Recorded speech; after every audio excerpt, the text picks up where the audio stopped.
அனுராதபுரம் பேமாடுவ பிரதேசத்தில் இடம்பெற்ற மக்கள் சந்திப்பில் கலந்து கொண்ட போதே அவர் இவ்வாறு குறிப்பிட்டார். ஐக்கிய மக்கள் சக்தி சார்பில் அனுராதபுரம் மாவட்டத்தில் போட்டியிடும் வேட்பாளர்களின் வெற்றியை உறுதிப்படுத்தும் வகையில் குறித்த மக்கள் சந்திப்பு இடம்பெற்றது.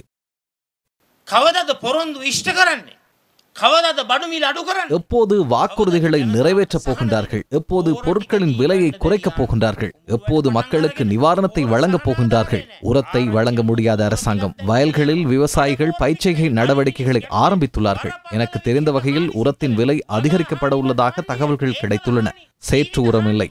யானை மனித மோதல்களினால் பாரிய அழிவுகள் ஏற்படுகின்றன. பயிர் சேதங்களுக்கு நட்டையீடு இல்லை. சொத்துக்களுக்கு சேதம், உயிர் சேதம் ஏற்பட்டாலும், யானை மனித மோதல்களினால் ஏற்பட்டாலும் அவற்றுக்கு நட்டையீடு இல்லை. விவசாயிகளை நிர்கதியாக்கியும், நுகர்வோரை நிர்கதியாக்கியும், முழு நாட்டு மக்களையும் நிர்கதியாக்கியும் பிரச்சனைகளுக்கு தீர்வு இல்லை. எதிர்வரும் உள்ளூராட்சி மன்ற தேர்தலில் ஐக்கிய மக்கள் சக்தி பெற்றுக்கொள்ளும் வெற்றியினூடாக ஓரளவேனும் இந்நாட்டு மக்கள் எதிர்கொள்ளும் பிரச்சனைகளுக்கு தீர்வுகளை உள்ளூராட்சி மன்றங்களின் ஊடாக பெற்றுக் கொடுக்க நாம் எதிர்பார்க்கின்றோம்.